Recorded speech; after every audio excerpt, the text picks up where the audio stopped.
Okay, so today we are going to be talking about power content. So many people who have either heard about me or they've worked with me, they have this misconception about why I run power content. Like some people have this perception that, well, Laurel teaches power content so that you can create a warm audience before sending people to an offer. And that couldn't be furthest from the truth.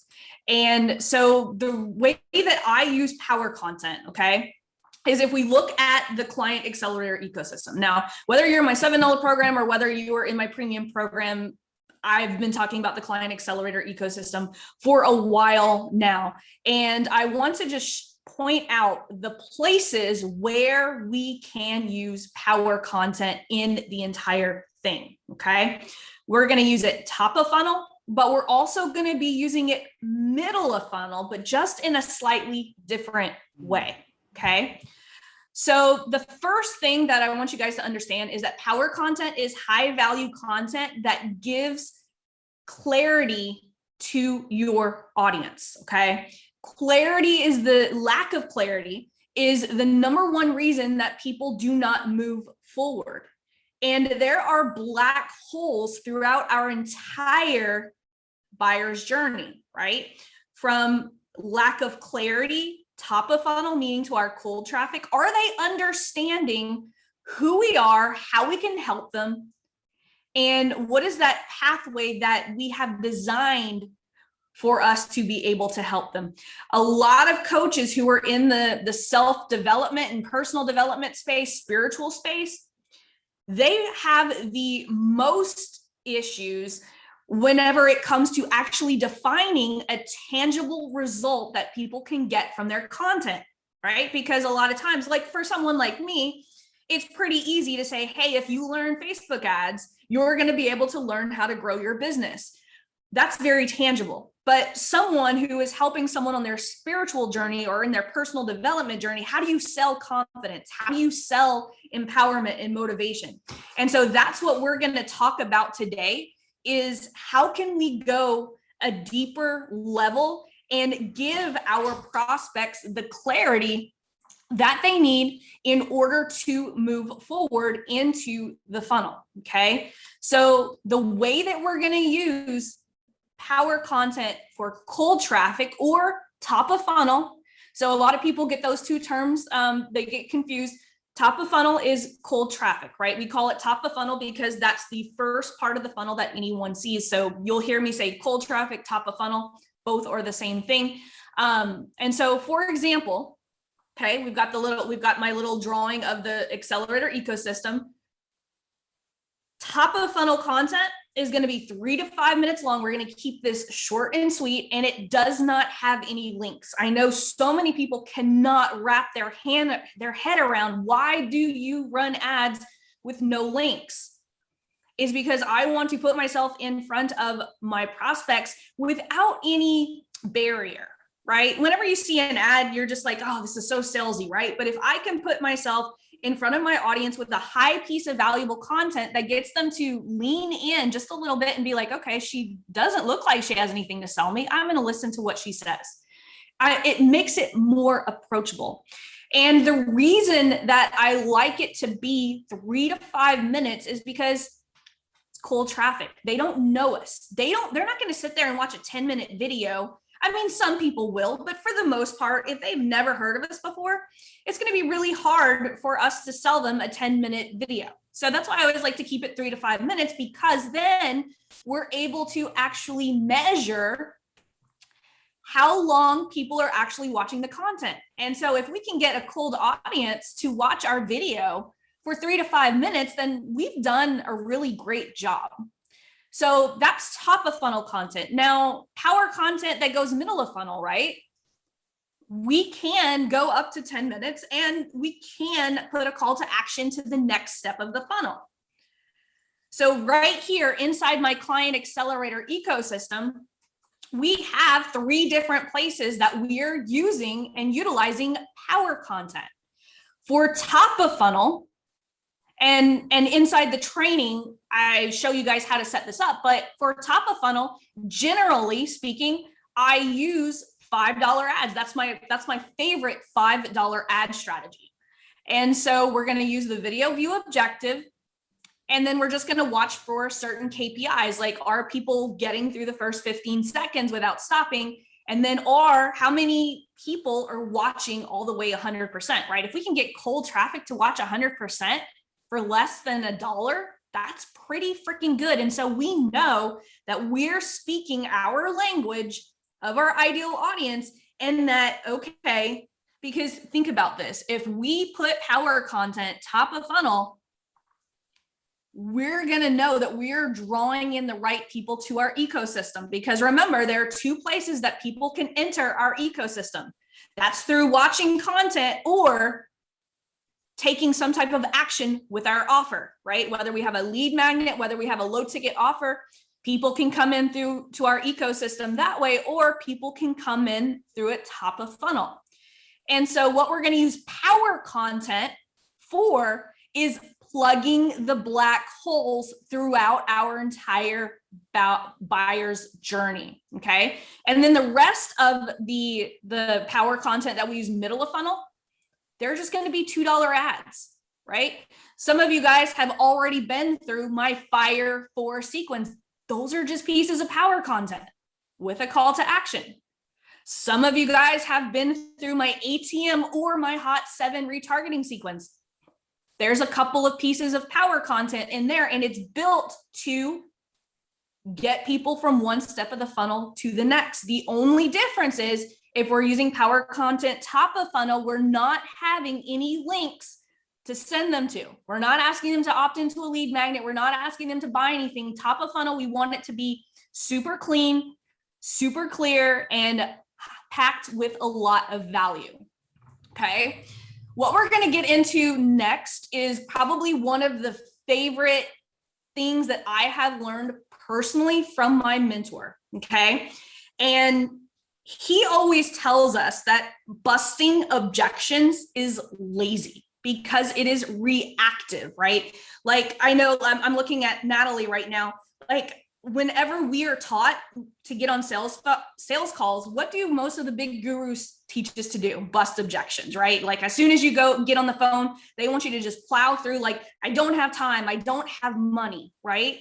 We plow through them. And even if we get them to buy, those people will not take action because we've just busted objections.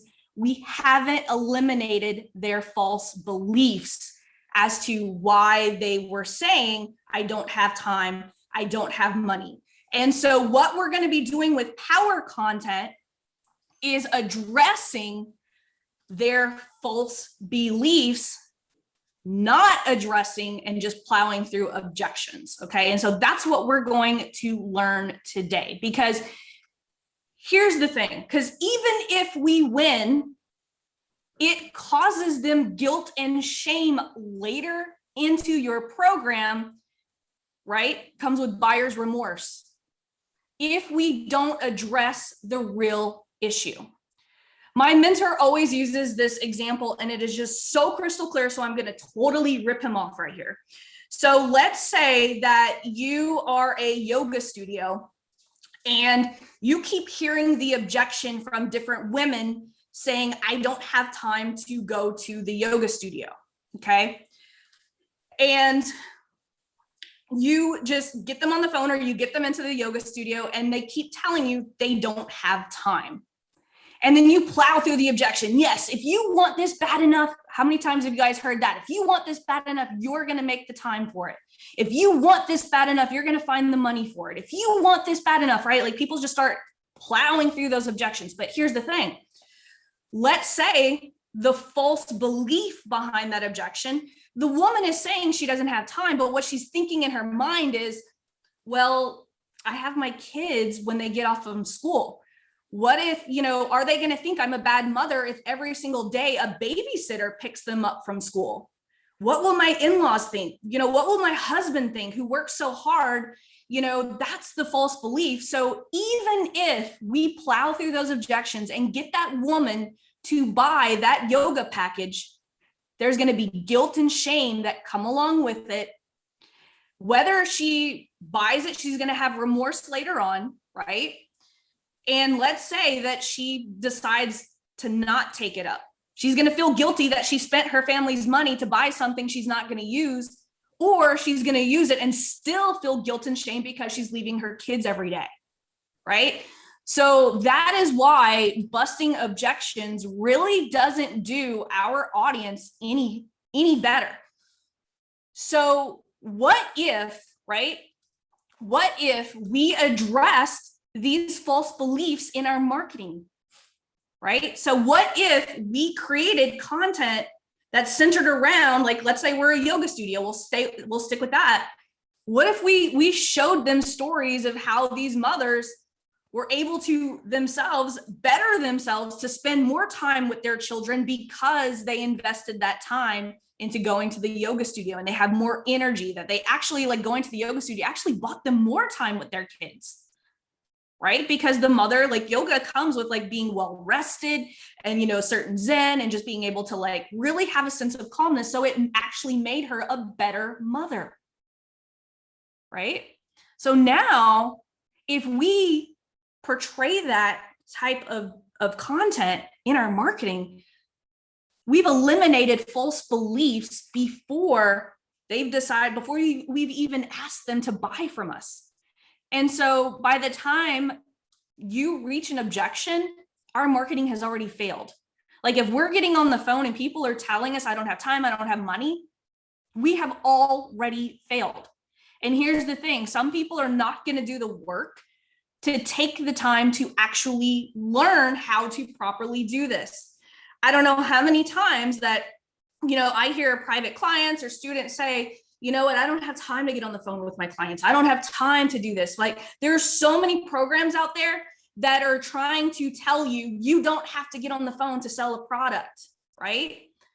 But my mentor, and some of you guys have heard this story before, whenever I first started and I paid $5,000 to work with my very first mentor, the very first assignment that he gave me was, I want you to get on the phone with 70 people in the next 2 months for 20 minutes a day. Because before you design your offer and what you're actually going to put out, you actually need to learn how to adopt their language and actually hear the objections that they have when it comes to Facebook advertising. You're going to find out that what you're thinking of offering them is actually not what they need at the time. And so this, just going into like creating all of this content that I do, I go into it thinking, okay, what are the false beliefs that are truly holding my audience back, instead of how could I just bust all of these objections, right? Because busting objections is not going to eliminate the false belief. And the false belief is actually what hinders people from getting results in programs. A lot of times people will sign up for programs because a salesperson was busting all of these objections, but they didn't eliminate the false belief. And so when that person joins the program, they have buyer's remorse, they have guilt, they have shame. Shit, I just spent $10,000 on this program. I'm not getting any results because I really, at the end of the day, don't have time. But they didn't take the time to actually show them how to eliminate that false belief before coming in. And so that's why we have a whole bunch of people who go into these programs and they don't get results because they don't show up, because they haven't eliminated those false beliefs. Okay. So what I'm going to show you guys next is my mentor's belief builder exercise. Okay. You can buy it here, the whole thing. He's got a couple of things to where you could actually do this throughout the entire funnel. But I'm actually going to go over this exercise. This is just one of many that he has in his self-influence workshop. But this is by far my favorite. Some of you guys have already seen this, but this is the belief builder exercise. And so this will help you actually walk yourself through getting to what is the false belief that my client actually has versus just objections, right? Because if you have your false belief or your objections, right, it starts with, well, I can't do my own ads. Well, what is that experience that gave them that false belief? Maybe they tried to boost a post and it didn't work. And so the story that they tell themselves is, If I try to do my own Facebook ads again, they won't work and I won't get any sales. And the story that I like to use to eliminate that false belief that they can't do their own ads is I like to tell Anthony's story. I talk about Anthony here in Premium. He's still one of my premium members. He was one of my first premium members, where he was building out his sales funnel and he was going to give away a template for a resume. He teaches people how to find their dream jobs and get out of the ones that they don't like. And so while he was building his funnel for that lead magnet, I told Anthony, I said, let's get started with power content. And what I want you to do is I want you to teach your heart out in this power content and then have a call to action that gives away your cheat sheet without asking for a name, without asking for an email. I want you to just say at the end, drop a line below if you want my resume template, and I will deliver it straight to your messenger. Because one of the fastest paths to cash, if not the fastest, is through conversations. Anthony, within 2 weeks of running his power content, had so many conversations in Messenger from just power content. He hadn't even launched his funnel yet, that he booked out his one-on-one program. That is a freaking amazing story, right? To tell for someone who thinks that they can't do their ads. The first ad that Anthony ever did was a power content ad that had no call to action, no links, everything that the gurus tell you that you need to have in the perfect ad, simply by just going live or pre-recording his video. I don't remember how he did it, 3 to 5 minutes, and then offered his resume template without any gate on it, no gate, no barrier. Remember, he was going to ask people for their name and email because he's building a funnel, right?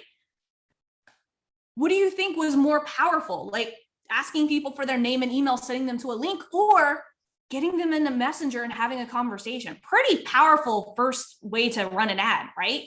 That's the story that I love to tell whenever people say, well, I can't do my own ads. Anthony had never done an ad before. He was very intimidated by the ads manager and pixels and all of that fun stuff. But did he need a pixel to do this? Did he need to do all the fancy funnels to do this? No. He pushed one button that said, show this video in front of people who are, could be looking for a job that like interest, Monster, Indeed, all of that fun stuff. Very simple. We didn't do anything complicated. But that's the story that I tell whenever we're trying to hit this false beliefs, right? So let's go through the exercise just as I was using the yoga studio, right? The objection. I don't have time to go to the studio. What is an experience that gave them this belief? Well, maybe last time this woman tried to go to the yoga studio or gym or do anything for herself, her kid hugged her legs, screamed and crying, saying, Mama, please don't go, don't leave me, blah, blah, blah, blah, blah.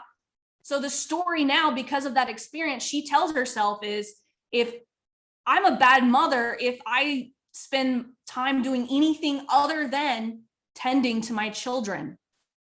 And then that's where I can tell the story of another woman who had the exact same issue and how I, as a yoga studio or a yoga coach, helped her beat that false belief and actually make her a better mother. So that's how this exercise actually works. And so a lot of times people are like, well, Laurel, how do you always come up with your content? I literally use this every single time that I'm trying to talk to my ideal audience. But it's super important that at the end of the day, that we know what our audience is feeling like. Jennifer, she's right now in the middle of building her webinar, and she's like getting stuck on like what type of content, right? And so what I want to show you guys today is that this exercise works throughout the entire funnel, right? We've got these pieces of content throughout our entire funnel. Like this belief builder can work anywhere in the funnel. Remember, everything that we're doing are just like little tiny clarity pieces, right? Power content is just little tiny snack size clarity pieces that move people through the funnel. If we look at this, Jennifer, like she the way that she's like doing her webinar and the way that anyone's doing their webinar, instead of doing the 3 secrets, What about establishing 3 false beliefs that your ideal client has before getting into the meat and potatoes of the training? Right? Like Jennifer has, women in the fitness niche. What are 3 objections? Start with 3 objections and then work their way. What is truly the false beliefs? It doesn't always have to be 3 secrets. What are the 3 false beliefs? Like, I know you're watching this webinar right now and you're probably thinking you don't have time to do this, but let me tell you about blah, blah, blah, blah, blah, right? Maybe tell a story. Use the same exercise to bust those false beliefs, not objections, but false beliefs. That makes a great intro to a webinar. And so everything that we're talking about today is just creating good, clear content, not just about, top of funnel power content. Remember, we can use power content throughout the entire funnel. Your Fire 4 sequence that comes out of your lead generation campaign, that's power content. A lot of the Hot 7 content is power content, just has a call to action. It's just where in the funnel that we're using it is how we're utilizing it. I actually have, like, people who visit my $7 offer, I actually have 2 types of nurture content. One, I have a campaign that actually has a call to action. And then I have a campaign that's nothing but value, no call to action on it. So I'm actually using power content middle of funnel too. You guys probably think like, my gosh, Laurel is running so many ads. I am, but they're all like at $2 a day. And so this is like, if you look at like my 3 favorite low dollar ad strategies, my power content top of funnel is my $5 strategies. My power content at the 2 spots middle of funnel, those are my $2 ads, right? When you're talking about middle of funnel, we have our Facebook lives. Like if we go live on a consistent basis and use the power content formula, which we're about to get to, that can turn into middle of funnel content that you can run as ads. As a matter of fact, that's what I do. Anytime I'm going live on my business page, I'm putting it as middle of funnel ads that have just a call to action. Once you have established like your top of funnel, once you dial in your top of funnel power content, I always recommend, people ask me this question all the time, Laurel, should I do my power content live or should I pre-record them? I always tell people the way that I do it is if I'm shooting for my top of funnel power content, I shoot it because I want it to be 3 to 5 minutes and I want it to be clear, precise, and I want to get it perfect because those are the ones that we're going to be running to cold traffic. All of my other pieces of power content, like middle of funnel and in the bottom of funnel, it's all live videos that I've just turned into ads, but every single one of them has the same formula, has the same format. Now, here's a major mistake that I see a lot of people have. And some of you guys, I've told you this, and I see him smiling right now because he knows what I'm about to say, is sometimes we give away too much in the copy of these that no one's going to watch the video. We want to stick to the formula. Headline, promise of value, some type of call to action, and just get into it. And our copy, because a lot of times people get confused. Well, is the formula for the copy or is the formula for the video? Our copy for the video needs to stick to headline, promise of value, and if there's a call to action like a cheat sheet, or even like your call to action could even be used as market research. I used to do that a lot. I would ask a poll there to get people commenting, right? We want to create some type of engagement on these ads so that it can lower our ad costs and get put in front of more people. Now, this is the same formula for organic as it is for paid. Remember, paid ads are just organic content with money on them. That's all ads are. Good organic content with money on them. So if we look at this, right, my headline, promise of value, and I have a call to action. Now, here's a little hack, and this is something that I used back whenever I worked in television, when I came up with this formula, is I always write my promise of value first. What are people going to get if they watch this video? I start and I write it there first. So in this case, I would write my promise of value first. Give me 5 minutes and I'm going to walk you through why one of the most popular funnels fails to convert quality calls, but not all is lost. I'll show you how to change that one thing that will start attracting people ready to work with you. Now, what's going to get their attention? If your goal is to book more discovery calls, don't use this funnel.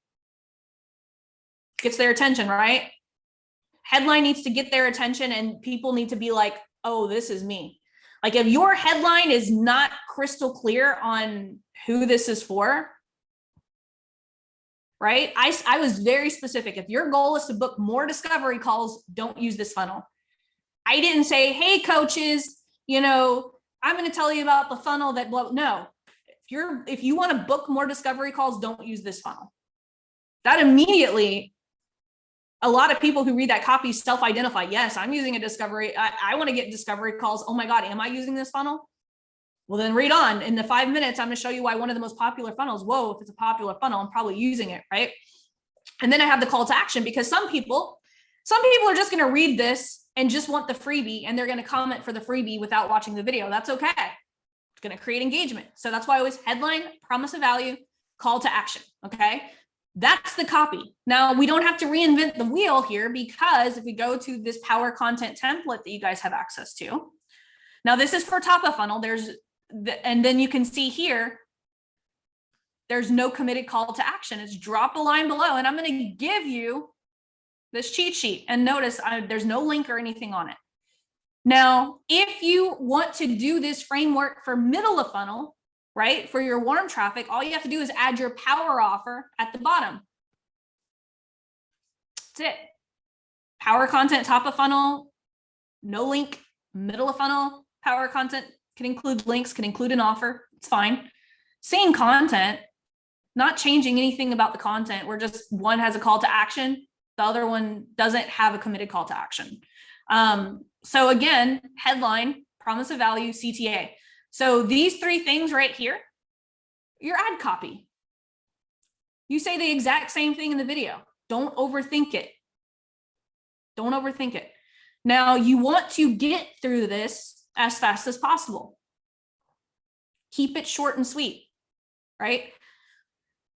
No, you should be doing Facebook ads for your business, but stuck on where to start. Over the next 5 minutes, I'm going to walk you through step-by-step on how to set up your very first Facebook ad from start to finish. Because ads can be complicated, I've put together a free cheat sheet for setting up your first ad. Drop me a line below this video and I'll drop it to you in Messenger. No email or any kind of opt-in, my gift for watching this video. I got through that in like 15 seconds.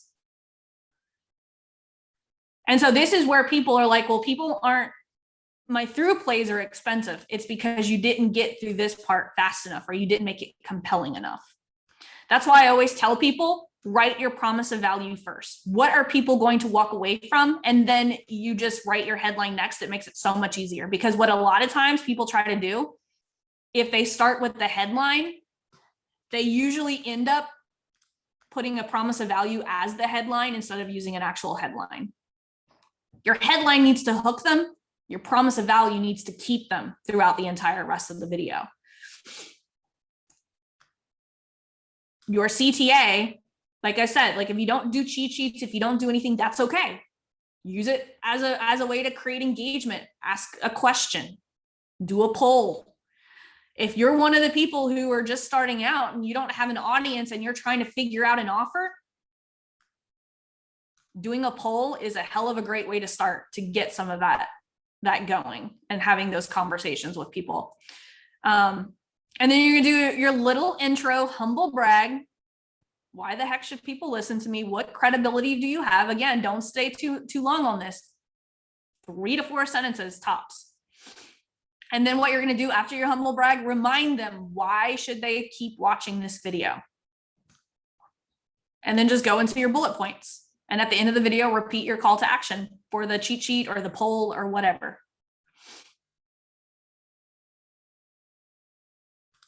And that's it. That's power content. So hopefully that made it a little bit easier. Petra just asked, how do you do a poll? Just ask. Hey guys, how many of you guys are doing discovery call funnels? Or how many of you guys are doing a webinar funnel? I want to take a poll, right? Just for an example. So like, let's say we take that same example, like of the don't use the funnel, right? Hey, you want to book more discovery calls? Don't use this funnel. Over the next 5 minutes, I'm going to show you why the most popular funnel is the worst for booking discovery calls. Oh, and let's do a poll. How many of you guys are using a webinar funnel or are you using a lead magnet funnel? drop me a line below and let me know. By the way, my name is Laurel Portier, and I've helped now over 2,400 coaches, course creators, and blah, blah, blah, blah, blah, right? Humble brag, repeat the promise of value. And don't forget, take part in today's poll. I want to know, blah, blah, blah, blah, blah. Get into the meat and potatoes. Repeat your poll, your CTA, and that's it. So many people overcomplicate, like all we're doing is sparking conversation. If you have a cheat sheet, all you would do, you would tell people to go and grab the cheat sheet. So super simple, right? So I'm gonna open it up for questions, because I know some of you guys are gonna have questions. Hopefully, maybe not. Maybe I did a bang ass job this time of explaining power content. I don't know. Yeah, this is pretty good. Really more clear. Thank you about it. Yeah, and you're very welcome. By the way, because it's so much more clear right now. It's just, I have like a little question. Maybe is it me that really follow with you along? So if I understand clear, you can put a call to action for the first tire video. Is it right? Or is it only for the second one when you retarget 25%? Just about nope. it. You can start off with a call to action. Now remember, top of funnel power content that goes to your cold traffic. You don't want any committed calls to action. Exactly. So like, drop, yeah. But in the middle of funnel power content, you could absolutely have a call to action. Okay, yeah. So it's kind of a soft one. Just draw a line, that's it. And you go to the content 3 to 5 minutes. Yep, exactly. Like that's literally like, honestly, like that is literally how I built first and second 6 figures, just using that power content organically on my profile. Like doing that 2-step and like helping people in Messenger, moving to a phone. That's how I actually also got to my goal, where my mentor, remember, told me to get on the phone with 70 people. I would just like say, hey, if you want to hop on a free, 20-minute ad audit call, drop me a line below. And I'd reach out to them in Messenger and move them straight to the phone. So there's different ways that you could use this, especially like if you're new. Like a lot of people are like, well, I don't have an audience. Well, this is how you build an audience super, super fast. By using power content, right? Cool, thank you. And going to talk in audit hours, I have something to think about. Cool, thank you. Yeah, absolutely. Miss Elaine. Hi, Laurel. Are you okay? I'm doing good. Good. I've just got one question. I did these cold ads in the beat binge drinking niche. My husband's niche. Well, he's also spirit anyway, that's another story. But everything was hitting good. The KPIs were brilliant, really good, actually. Everything was bang on. I ran them for 7 days, got loads of messages, and I'm a little bit confused because I'm used to working with brick and mortar. So this, I've been a year sort of helping my husband and different coaches that he knows. The thing is, I'm taking them to a £7 a month program. I got the inspiration because of your $7 a month with your ads. So this is £7 beat binge drinking program. And we couldn't get anybody on the phone. So you did say to send you a copy. Is it a copy audit? How do I get that reviewed? Audit hours. Audit hours. Okay. Yep. You'll want a content audit.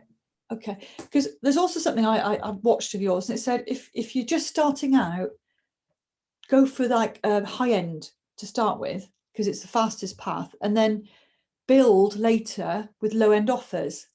Yep, absolutely. I'm a true, like I am like this, the $7 program is the last thing I built. I already had the cash flow from my agency. I had cash flow because of the premium program. And that's the only reason why I was able to turn the premium program into a lower barrier offer, because I had it was a 45-day ads program, but it was a high ticket program. Okay. And so once I had all the cash flow, I was like, okay, I'm going to start my $7 program. Then after I started my $7 program, I was like, I love the membership model. I'm going to bring down the cost of my premium program to be able to help more people and get more people through all of this stuff. So I always recommend high ticket, like start with high ticket and then go. Cause a lot of people try to start with a slow funnel, and it's like, it's such the slowest path to cash, honestly. Like I always look at low ticket offers as a way to scale, not start. Okay.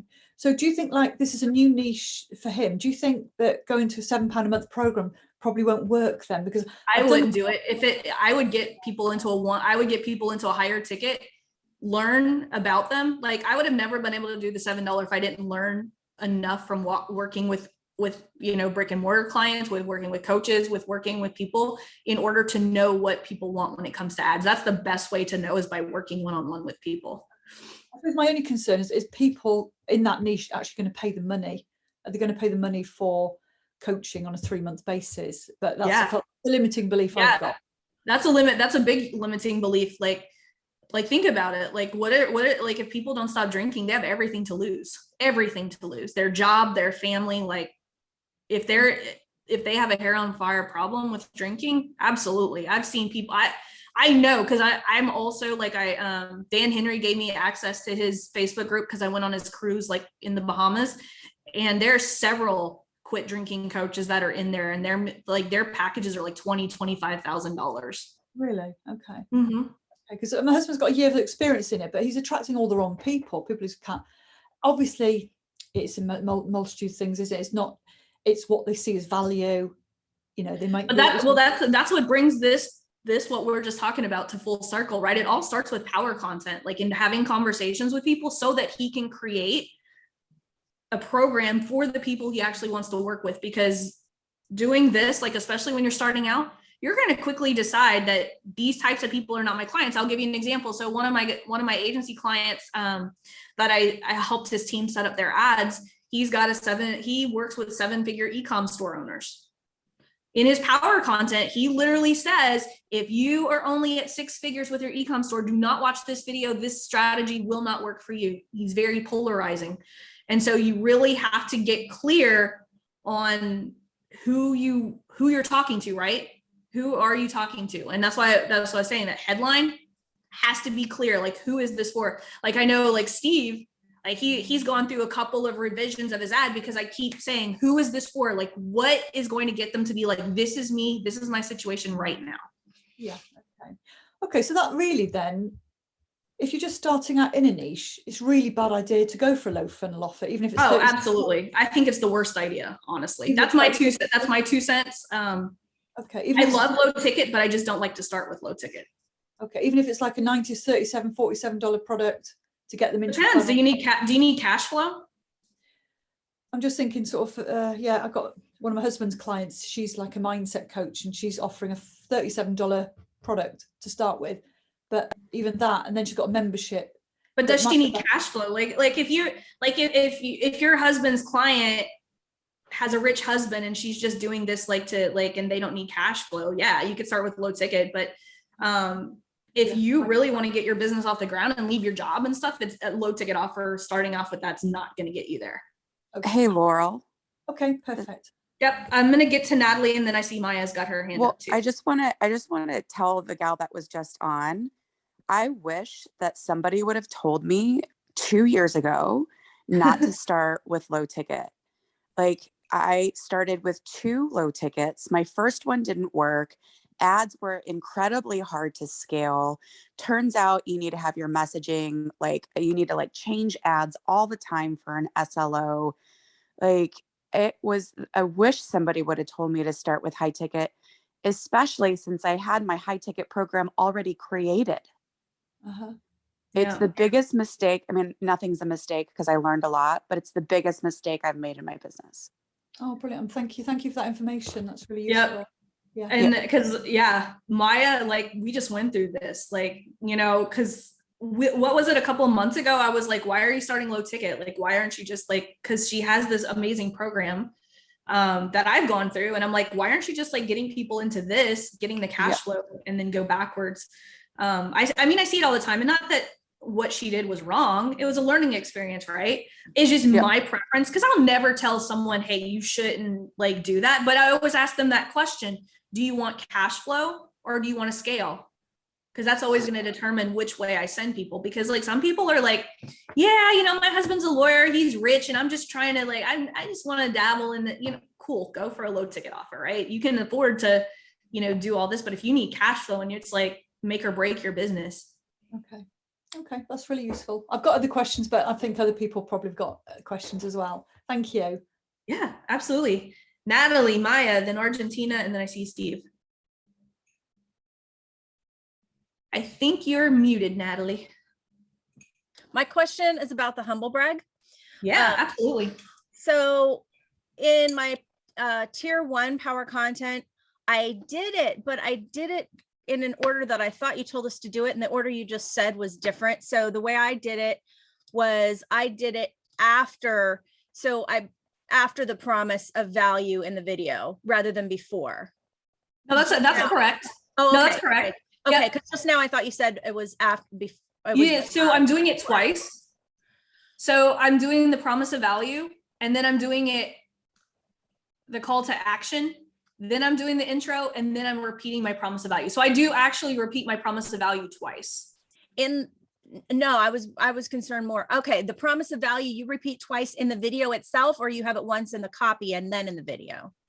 So in the video itself, I do it twice. So that what I just showed you guys, like that's the exact video script that I would use. Okay. But in the copy, this is a good question because this is where people do get a little lost. Is so if we are looking at this, right? So this power content, all of this is the script that you would say in the video. Mm-hmm. The script for the ad would be this. Yeah, that's okay. That is what I've been doing.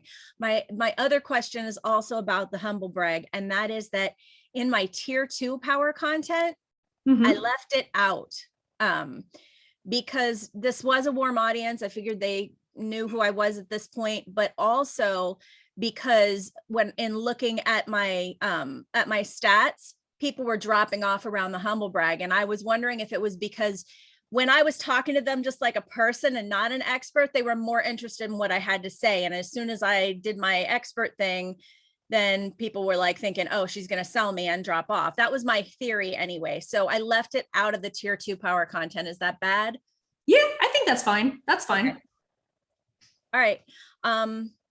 That's really all the questions I had about power content. I think I'm good. And to be honest, I'm going to third or fourth the start with high ticket.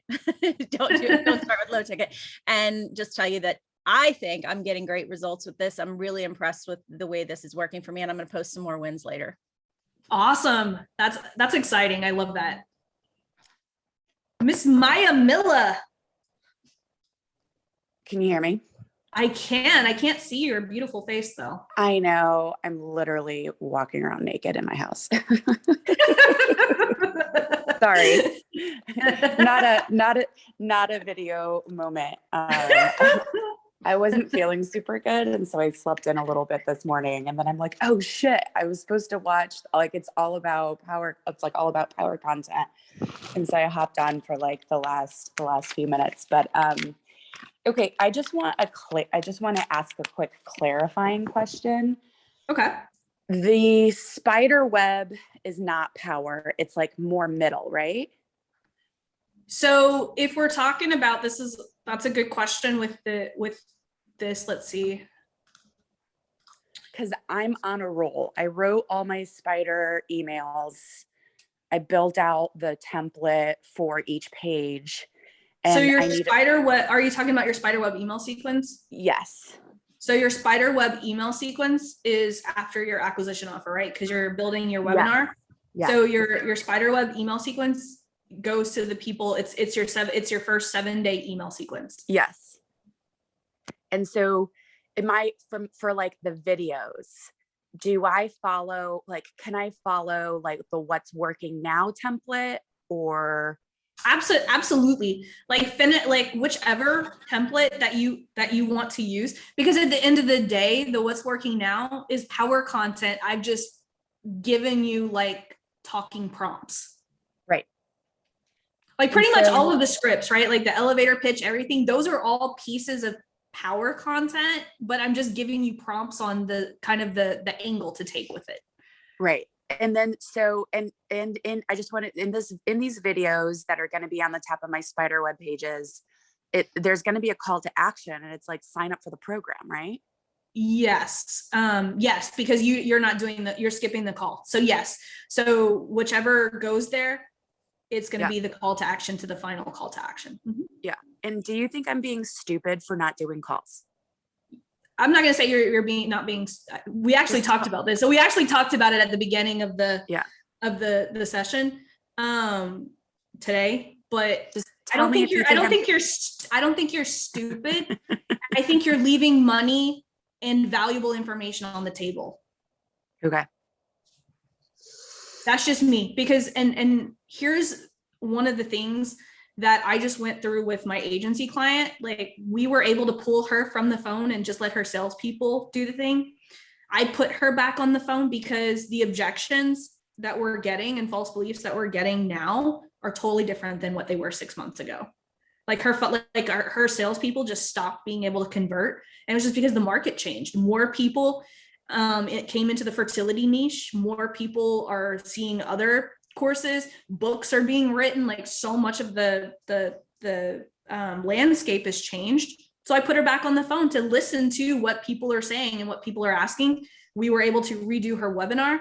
We're in the middle right now of redoing her entire ecosystem based on the conversations that she had over the phone with her client. And it's totally cool for you to be like, this is dumb, you should get on the phone, because I wouldn't say it's dumb. I would say, here's what I would do. I would test it, get your first 500 leads, see how the leads move through the funnel. If we're seeing that they're stopping at the webinar and not moving forward, then we might say, okay, Maya, let's hop on the phone. Here's one of the things that I don't want you guys to get the wrong impression, right? Is I don't want you guys to ever listen to something that I say and just change your strategy without talking to me, because I'm not the type that's going to be like, I'm not going to tell Steven, he just came in, to the program, and be like, Steven, you need to start all over and do this, right? I'm always going to say, hey, Steven has this strategy. He hasn't fully tested it yet. Let's fully test it, look at the data, and then I'll go back and say, okay, like, here's the black hole. Because Maya, you might run your webinar and we might find that the black hole isn't because they're not getting on a call. It might be something else. And so that's why I would always be like, don't redo everything. Well, that's why. So this is the reason that I'm asking, is because I have a problem with wanting everything to be perfect before I fucking launch. I know. And that's why I keep pushing you a little bit. I'm like, just do it. Like, even when you were here, right? I was like, let's just fucking shoot videos. Yeah. Let's do it. I had a panic attack in the bathroom. You what? I said that I had a panic attack in the bathroom. I'm kidding. I didn't have a panic attack in the bathroom. But so I just feel like I'm on a roll. Like, you are. I banged out my spiderweb emails. I banged all this stuff out. And I looked at my webinar video, and like, sure, could I probably make it shorter, make it better? Yes.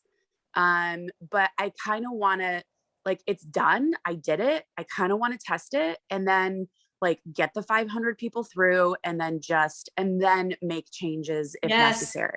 I'm always going to tell you guys that, like, let's just plow through the first 500 leads, and just because what we're going to do, like Alex isn't on here, because Alex booked a funnel audit. So that's what those funnel audits are for. Like, a lot of people are like, well, what's the funnel audit? That's why I always tell people, don't do a funnel audit until you have 500 leads. And so today, that's what Alex and I, so if you guys want to be a fly on the wall for that, like, she just had a challenge, a very successful challenge. Now we've dialed in. For those of you guys who've been watching, like, remember, what was it, 2 or 3 months ago, she wasn't getting she wasn't getting any leads. Erica might remember this because Erica and Heather were around here. She wasn't getting leads. What did we do? We shortened her landing page. Remember, like, she had like this really long, that was the first black hole, right? Then she was like, well, I'm not getting enough people to buy my other program. I told her the next thing is, hey, get a one-time offer that for $7, they can attend a call after that goes during your challenge, because she does like a live video launch. And so, like, I was like, sell it for $7. She sells it during the challenge for $27. She had so many people book the $7 on the one, like on the thank you page. It was a one-time offer, and then move them through. And so now she's getting all these calls, and she's not closing as many as she wants. But it was really cool to see, like, how we changed and just went through all of her entire funnel process. And so today we're going to do the entire funnel again and just look at like where the actual black holes are. And that's what we're going to do with you, Maya. Like, we're going to be like, okay, like, let's start at the beginning and go through it. And the reason that, like, Tassie and I have been talking about this a lot, and it's like, I know that it's been a while since I've been on the phones, but I sold this like in person for 2 years. And we tried sales calls initially, and the objections that I address in the webinar are the ones that we were getting. So it's not like I'm flying completely blind. And at the same time, I just recently had a conversation with somebody. It was in Messenger, actually, where she told me like a new objection that I had never addressed before. And I actually changed my first video in the Spiderweb series to address that, where I took a screen grab of our chat conversation. She says, "I know you, I trust you, I like you. I'm not sure why I'm hesitating to sign up." And she goes, and I said, "That's okay. That's very common." She goes, "I think it's because I'm scared that this is going to be another thing that I start and quit, and then I'm going to hate myself for not following through." Oh And so you're okay. So you have to go back and watch the beginning of this like training, because like everything that you just said, because watch, I'm going to show you something really quick, because why objection busting is lazy. But what the example that you literally just said hit the nail right on the head of what we were talking about earlier, because like when we bust objections, and this is why you're the person that just bought your program or whatever trusted you, because you didn't just bust an objection, you eliminated a false belief, because there's two different things. And what you just said, literally, that's why I had to point it out, because like if you go watch the beginning of this video, I will. Like it's exactly everything that you just said, because so many people buy programs and then they feel guilt and shame later because someone busted an objection and not eliminated a false belief. A belief. Yep. And I'm like, oh my God, I've been like looking at objections, but a lot of these objections are false objections. They are fucking scared. They've done a bunch of other shitty programs with shitty coaches that overpromised and underdelivered. I've been on the receiving end of that. It had a $15,000 price tag. You know, it could have been very easy for me to then have a false belief of, if you spend money on Facebook ads and like, then you're going to lose money. But like right after I lost $15,000, I spent a couple $1,000s to come see you, and do a VIP day. I'm like investing in myself in this is not going to steer me wrong. Right. And so, but I don't know, a lot of people aren't as like balls to the walls as I am on certain things. Right. So anyway, so I just wanted to clarify, because I'm going to bang out all of those videos today and get these sales pages or get these Spiderweb pages done and like call it a day. Yeah, absolutely. Okay. Good job on doing all of that. Thanks. Miss Argentina. Yeah. Good morning. Good morning. Let me show my face. I'm not naked. And just messy with my hair. But anyway, this is so interesting, listening to everybody. But I have I want to work in the next week or so. I want to work in my funnel for the husbands. And right now, I haven't checked it for a while, but this should be by now like 500 clicks. But it's only the ads that I have with the landing page, and the call to action is obviously to fill the WooFoo form, right? But I don't have any power content videos on top of funnel. Mm-hmm. And I just, on Monday, I presented you the reminder video. So I'm working on that one. But on top of funnel, I want to hear some suggestions about what would be good to talk about and how many videos we, create 3 videos at top of funnel with power content. I would like, because you have like a photography business, like I would do it probably like I would a brick and mortar business. Why'd you start your boudoir photography, your own personal story? Like all of that is like all power content. Right. Like, so for instance, like whenever I worked with, the mattress store owner, Carlos, right. His power content wasn't like educational. It was just like, hey, my name's Carlos and I own this mattress store. I used to work for these big giant mattress stores and I wanted to spend more time with my family. So I started my own business but I'm able to do better customer service for you than the big box stores because one, you see this truck in the back, it's got, as soon as you check out, I'm going to check you out. I'm going to throw the mattress in back of my truck. I'm going to drive to your house and personally deliver it. You don't have to wait days like most mattress stores. I'm going to do it myself. That's power. That's still power content, right? So we have to think of like, that's valuable, right? He's thinking about his customer, not having wait for a day. So what is it that's going to bring value to your customer that's going to, one, raise brand awareness about what you do, but at the same time be like, oh, this person's different. I want to eventually work with her. You know, something that I know for sure is that a lot of men, most men, have no idea what boudoir photography is. Mm-hmm.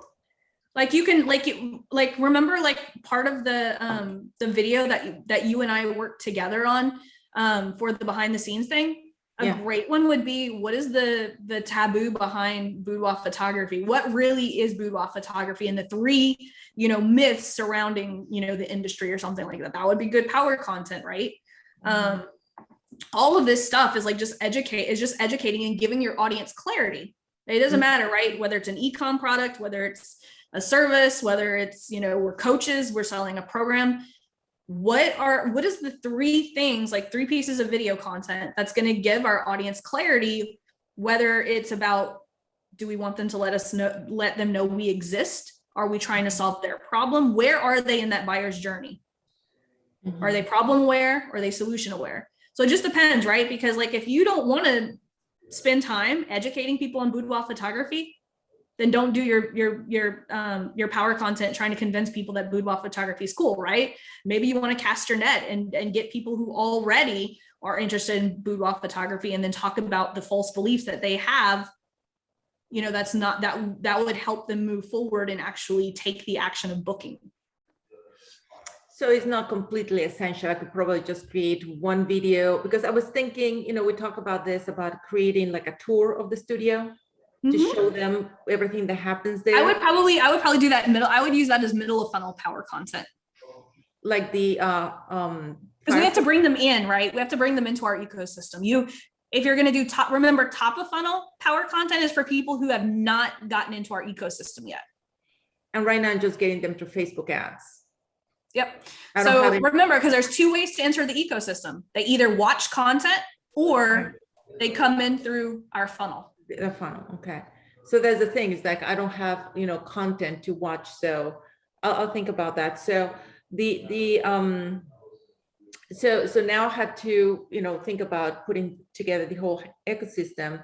So I have my reminder video. Now I had to work in my Fire 4, and then eventually, obviously, my Hot 7 to get him to the last step, which is get on the phone with me. Mm-hmm. So which one, again, I mean, you would talk about this yesterday. I'm sorry for repeating myself. Fire 4. And Fire 4 is just power content with call to action on it. Right. So in the Fire 4, is that the one where I'm going to be addressing the false beliefs? So that is in the Hot 7. Everywhere. Everywhere. Remember, there are false beliefs for every part of the funnel. Okay. And because in the Hot 7, you have, the carousel with testimonials and, power content. So follow the same formula to create those Hot 7. Yeah, we're not changing any of the formulas. Like all of the everything stays the same. I'm just trying to get you guys to understand that everything we're doing, like power content, is not just top of funnel. Power content is just the way that we give clarity through people in every part of the buyer's journey. Mm-hmm. So if I create just a video to educate men about what boudoir photography is and maybe show them a little bit of the studio, that would be a video that has no call to action, right? No click button, no nothing. That's just. I think if you're giving them a tour of the studio, then that needs to come from the people who are already in the ecosystem, therefore pushing them to the application. Oh yeah, you're right. That makes more sense. Mm-hmm. Yeah. You have to remember where they are. Remember, there's different parts of the buyer's journey. And so we have to identify, like, if we want to, what is it that is going to move people to the next part of the, right? Power content top of funnel gets people into the ecosystem. So we have to be polarizing. We have to be very specific on who we're talking to. We have to go deeper than just surface level, because these are the people that are going to come into our ecosystem. Yeah. Yeah, and in the ads, I think, when we were talking about copy, I basically use language that, you like to spoil your wife with expensive shit, Mhm. So But see, wife- that's top of funnel, right? Yeah. Because we're not even talking about boudoir photography yet. We're just getting men who want to spoil their wives and give them an experience that they both can enrich their marriage, right? That's power content. Okay, awesome, great. Thank you for the clarity. Yeah, absolutely. Mr. Steve. Hey, Laurel. Hey. Thanks for going through my edited versions. No, that's fine. I knew you were gonna. I figured today would be a good one for you to come to today. Yeah, I think it's probably just clarified it a bit more. I guess just hearing what you said for me about the law of attraction video that I'm going through, I guess it's more so at the start. The call out is basically just saying, have you tried using the law of attraction and it's still not working? Yep.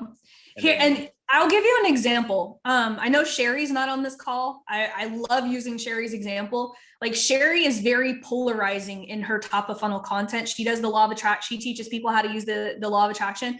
And her ad, I never forget it. If you search Sherry in the Facebook group, you're going to see it.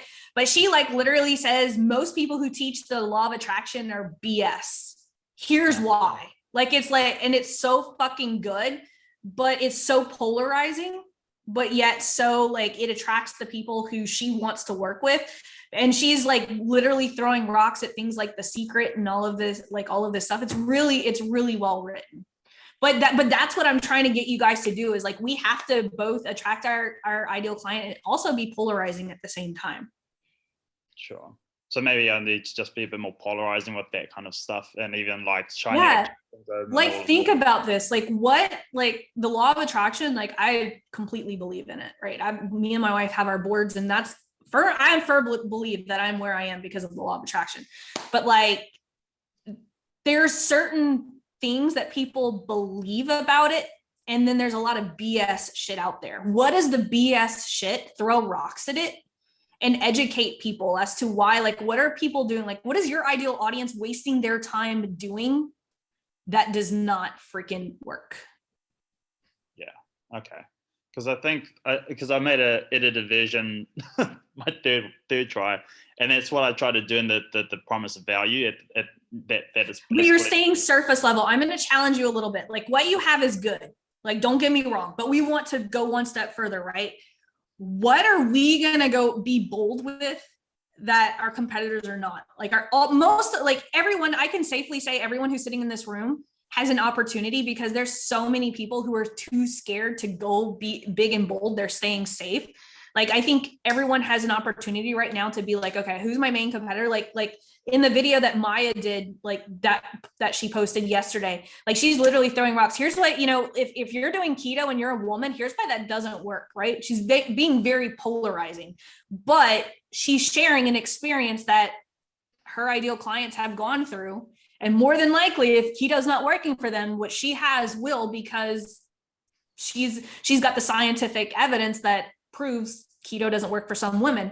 And so what is that for you? What are they doing? Are they sitting down, wasting time journaling these affirmations and, doing things saying affirmations in the mirror?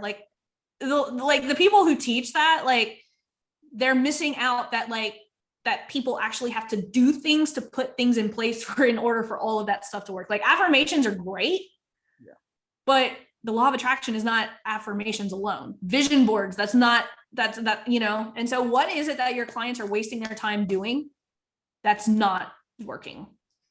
Sure. Yeah, because when I was talking to a few people about it, they were saying that they logically get it, but they don't know how to embody it.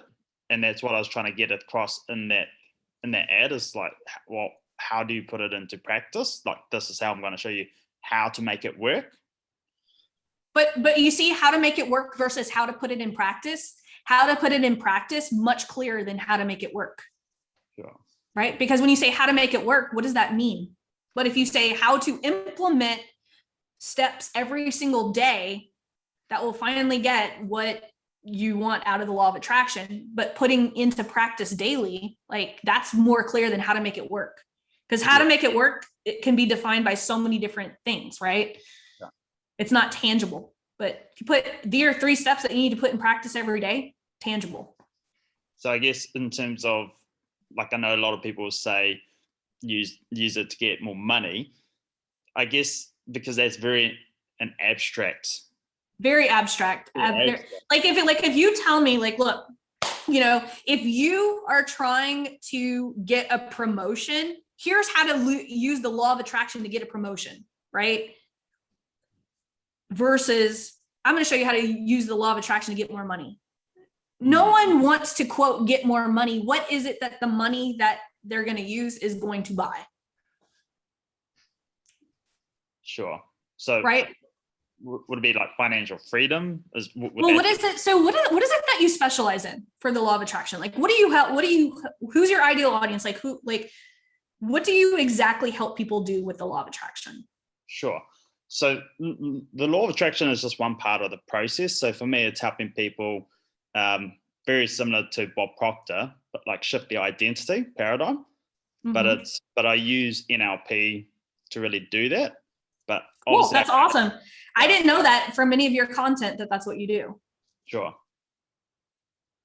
You see how more specific that got and how much more love tangible me some NLP, and I've been doing research on like what it is, how do I learn more, how do I, like, definitely interesting to me too, FYI. Thanks. Yeah. So should I probably just go away from the law of attraction and just go? I think you can still use it because that's going to attract, but like, what is your methodology? Your methodology is what you just talked about, but how do you use that in a very unique way that's going to make you stand out? Like, why is your methodology work better than what everyone else is teaching about it, right? Because there's been a lot of law of attraction coaches.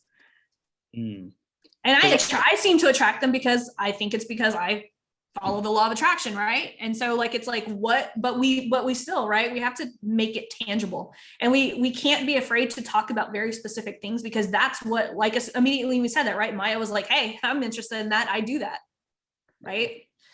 That's what we want people to do when they see our ads, is exactly what Maya just did to you. Sure. Okay, cool. So I guess, yeah, because I try to do one of the ads earlier before I submitted it, and I used NLP in it. And then they just flagged it. They said, no, you can't use NLP. You can't mention anything about NLP, it said. So that's why I didn't go into it. Oh, wow. I've never had that rejected before. Yeah. I could maybe try it again, but that's why I just didn't really. What did it say exactly? Because sometimes they reject ads for stupid cockamamie reasons that don't make sense. Yeah, they said it was some cosmetic reason.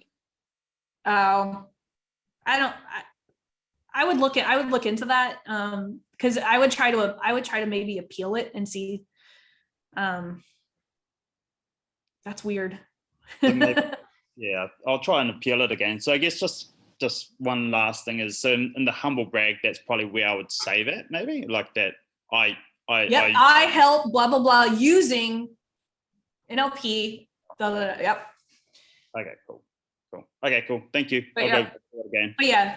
But reread the rules just to make sure. I would even try Googling, is using NLP like in Facebook ads. Sometimes like you'll see all kinds of stuff pop up on Reddit and stuff like that where people are asking. I would just double check.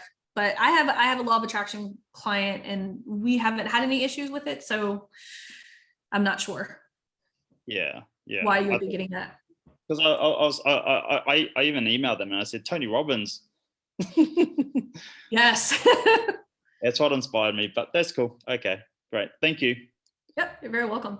Laurel, can I just ask a really quick question? I'm going to do Elaine, Janet, and then I see Sean, sorry. You ran ads for mattress companies. So what would your top of funnel content be? Would it more be like offers? Like that's what I just said. That's what I was just saying. Are you talking about the power content? Yeah, for your mattress companies. So I said it a while ago. I did videos with him talking about why he quit his job at the big mattress company, how he could follow people home. That's top of funnel, not middle. Yep, that was top of funnel. Yeah. Because that would work well for window companies, wouldn't it, as well? Absolutely.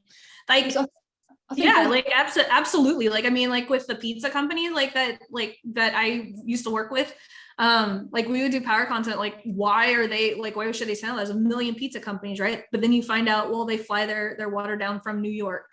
They have parking. All of the other pizza places don't have parking, right? What's in it for the customer? What is your unique trait that's going to give value to the customer? So for a company like a window company, would you do like all video power content at the start? Because I'm doing like £1,000 off a conservatory, £1,000 off, or 50% fitting, but it's just kind of boring, and people just are skeptical. Yeah, I would do more things that are interesting. Like, why are those windows better than the other ones? Yeah, and videos. Smash some windows, throw some rocks at them. I don't know, make it interesting. And yeah, people on there, basically the owners and things like that. Yeah. But what makes their windows unique? Like, what is it? Like, is it the aesthetically, or is it like, what is it? Yeah. Okay. And there's just only one. So I keep asking these questions, but you got the Fire 4 and you got the Hot 7. But in my mind, if somebody's opted in, the next step anyway is to book a call. This is on the coach's side now. I'm switching between two. But if they're opted in, the next step anyway is to book a call. So I'm getting. Yeah, but if they don't click to book a call, then they haven't made that next action. Okay, so if they don't hit your application page, they don't get the Hot 7 because it's not clear as to why they should book a call. So that's what that Fire 4 sequence is made for. Right. So it's a custom conversion for somebody landing on that page but not booking the call. Mm-hmm. Conversion, right? Got it. Okay, that's perfect. All right, thank you. Yeah, you're very welcome. Great questions, Miss Janet. Hey, Laurel. All right. So this is, as I mentioned yesterday where you had mentioned that it's perfect timing, because I think the question was, do you have the audience? And the answer is no. So what the hell am I doing? So I like this. and I like it very specifically because you say mission number 1, this, and don't move to the next step until this is done. That helps. So in terms of which I could totally do polls and drop a comment, I give you a guide, whatever. Does it make sense to and what are those leads? So when you say 500, are they? So for you, they're not leads. For you, it's clicks or landing page views. Okay. So if you have a low ticket offer, right, you're looking for 500 landing page views. If you have a webinar or something that you opt into, 500 leads. Okay, perfect. So that's what that was going to be the other sort of question was, I have my agency clients. I'm trying to work my way backwards out of them so I can just focus on just dealing with group. So makes sense to build the audience, but as I'm talking through, and if they want something, beyond just this guide or whatever, I can also send them to my SLO, and then I have them come into my private Facebook group and I'm nurturing those guys. Exactly. Like whenever you're having, and that's why I love conversations in Messenger, right? Because then you have the ability to move them to a phone call, move them to a lower ticket offer. We move them to a Facebook group. Like that's what Petra's been doing. Is Petra here? Oh yeah, Petra's here. Like that's what Petra's been doing. Like once she has like the conversations in Messenger, she can send them to her program. She's been putting them into her Facebook group. And that's why I love conversations, right? Because whether it's on the phone or whether it's like, even when you're on the phone, right? Like Maya was talking about, like, kind of maybe not getting people on the phone, but once she gets people on the phone, she can make a determination. You know what? You're not even ready for my premium. You're ready for my one-on-one. We're going to do lab work. We're going to do everything. So people might be getting on the phone for a lower ticketed item than what they actually need. Right. And so it gives you the flexibility I always tell people, don't get off the phone without selling them something. Even if it's like a $7 or whatever, like don't get off the phone, at least not selling them something. Totally agree. Or Messenger. Don't get out of Messenger without sending them to another resource or something, right? Because we have the opportunity, like when I have a conversation in Messenger, I might not send them to a phone call, I might not send them to buy something, but I might send them to another free resource that would be better than the one that they asked for. Mm-hmm. Okay, that's good. In terms of the paid, you were like either Facebook or YouTube. Eventually I want to move to YouTube so I can move off of Facebook. Does it make sense just because I know how everything is set up and I've got campaigns? I started a power content in Facebook, just stay there and then eventually then I could move or I would add? master one before moving to the other. Because regardless of whatever any, internet marketer says, YouTube ads don't beat Facebook ads every time. I always tell people master one, because like both of them, you use them in very different ways, but it's all being able to target the same audience. So if you can't nail your messaging on Facebook, move into YouTube, you're not going to be, That's true. The only difference is how we put our content, but it's the same audience, right? Yeah. And so that's why I always tell people one way, like master one organic traffic source and one paid before moving to others. Because like I said, it doesn't, regardless of what platform it is, if you can't, convince someone on one platform, moving platforms isn't going to change anything. Okay, awesome. All right, that's it. That's all I had, but thank you so much. Appreciate Great it. question. Sean. Hey. Hey. So my question is, I like the power. Now that I have the clarity on the power content, this was awesome. Thank you. So Very my welcome. question is, I'm still trying to get out of my head into creating any cheat sheets or anything. I don't know what kind of cheat sheets I would create. Oh, that's good. Let's talk about that. Yeah, I don't know. So tell me a couple of pieces of power content. Well, so I didn't know what I was doing. That's okay. So I have a program that specifically is around helping my women in business to create the income that they want. So a lot of my clients come to me because they're not making the kind of money. And So let's step one step back. Specifically, like define that. Like where are they trying to start a business? Do they have tell me a little bit more context about where they're coming from. So they're working in their business. They're brick and mortar or are product creators. So I have a lot of clients that actually make physical products, but they're not making the money that they would like to make. And what is so they're not making the money, but what is the reason that they're not making the money? Is it because they're not doing enough marketing? They're not closing enough sales? Right. They're not doing the things in the right order because they're following all of the online. So where are they? Is leads a problem or is sales a problem for them? Sales. So it's a sales program that I have. Okay. So do they have enough leads in order to close enough sales or? Yeah, because they're doing the wrong stuff. They're TikToking. So that right there. So good. Okay. So they're brick and mortar physical product businesses that are failing to attract enough customers because sales isn't their issue. It's marketing.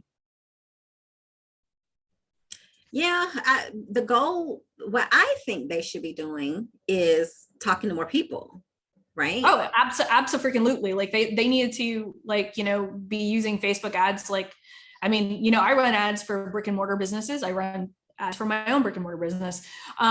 It's all about what is going to get customers through the door, what is going to get products in people's hands.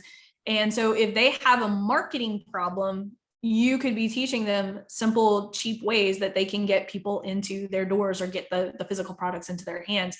And, doing little checklists, right? Do you have, if you need, to get a certain amount of customers to walk in your door, products in your hands, here's a easy little checklist of things that you need to be doing. I think first you need to identify what is missing in their marketing and then create content about helping them do that. That's different than what I would say is working. I don't know the answer to that. My thing is, so you might be fishing in the wrong pond. You might be wasting your time helping businesses who are not ready for what you have. If you have a sales program, then you need your power content and your offer needs to be focused on talking about what makes a good candidate for people to work with you versus not. I'll give you an example. So one of my private clients who came into Lean on Laurel, we were looking at her entire thing and she's no one is opting in to booking a call with me. And I'm doing she basically is a sales coach and she helps people, she'll listen to their sales calls and helps them pinpoint what they're doing wrong on those sales calls. And whenever we did a poll with her audience, I actually ripped off her poll and did it for mine too, is we found out that the people she was marketing to weren't even getting enough discovery calls to be able to buy her program. So my question to you is, are you marketing and attracting people who aren't ready to even execute what you have? Are you spending time with people who need marketing instead of spending time with people who have their marketing dialed in but can't make enough sales? So what I see, they come to me for because I technically have a marketing agency. They're coming to me to market something that is not, it's not great. It's not a great product. It's not the right thing for sale. And they haven't done enough market research to find out what people want. They're taking it out of their heart, or they're selling what they see other people selling that they don't have the credibility in. So my whole concept, and I always give them the same advice that your coach gave you: go talk to more people. Until you've talked to 100 people, you don't know what you should be selling. You don't know how to read their mind. Yeah. So like using that example right there, like that's your power content, right? Like everything that you just said, give them a checklist. Like if you, in order to reach X amount of goals in the next 90 days, here's a checklist of everything that your business needs to execute in order to do that. And then boom, you put a call to action for them to hire you to do it for them. Okay. Right? You set the call to action to, hey, do you want me and my team to take a look at what you're doing and see if we could help you execute this in the amount of time that you want to do it? Book a call, get on calls, and actually see what is it that they are having issues with or what's stopping them. Because who knows, their issue might be like they just don't have a marketing person on their team, or they don't have and boom, okay, you don't need a marketing person on your team. Let my team do that for you. Okay, that's great. Let me ask you one more question. Just like the other one said, I have a client that I'm working with that has she's a chiropractor that sells red light. And we cannot get any of her red light ads approved because it's weight loss kind of sorta. Yep. It's hard. Yeah. For the red light stuff. What we do in that case is we actually send them to a webinar, like a little mini webinar sales presentation that's like 5 to 10 minutes long. It's just hard. Like we focus, you have to focus on the issue that the red light's solving, not necessarily like the weight loss or the actual, I know one of the things that we did was for the red light thing, we did a snackable video too. I want to say it's the same video that we used in the opt-in, but like we literally shot of the machine and actually said what it does and talked about it in third person instead of you need to lose more weight or whatever. Like this red light machine is changing the way that people across the country are losing weight. It does blah, blah, blah, blah, blah. And it's got the words on it. It's got some really fun music. There's no voiceover or anything. It's just a little square video that we just used by shooting the machine. Okay. Awesome. Thank you. Yeah, absolutely. Guys, I've been running ads for 3 years in the business space. And so I've ran ads for almost every kind of version. I started out in brick and mortar. So we've tested all kinds of stuff. Awesome. Well, I've got to get ready for my audit hour calls. Got to give my little brain a little rest. Hope you guys got, like I said, a little bit more clarity on what we're trying to do with this. If you guys have any questions, drop it in the group. Happy to answer anything. Cool. Like I said, y'all's feedback helps me create better content, because we did this workshop today because I saw the questions that you guys were asking when it came to power content. And so I was able to actually improve the training. So thank you guys for always giving feedback and stuff like that. And, the question that Petra had, on the last call got me to do the mission number 1, mission number 2 video. So anytime, don't be afraid to speak up and say, hey, can we, do this? Sometimes there's reasons as to why we can't do things, but I'll always come up with a solution in order to get you guys the information that you need to move forward. So anyway, you guys have an amazing day, and I will see you guys on the next call.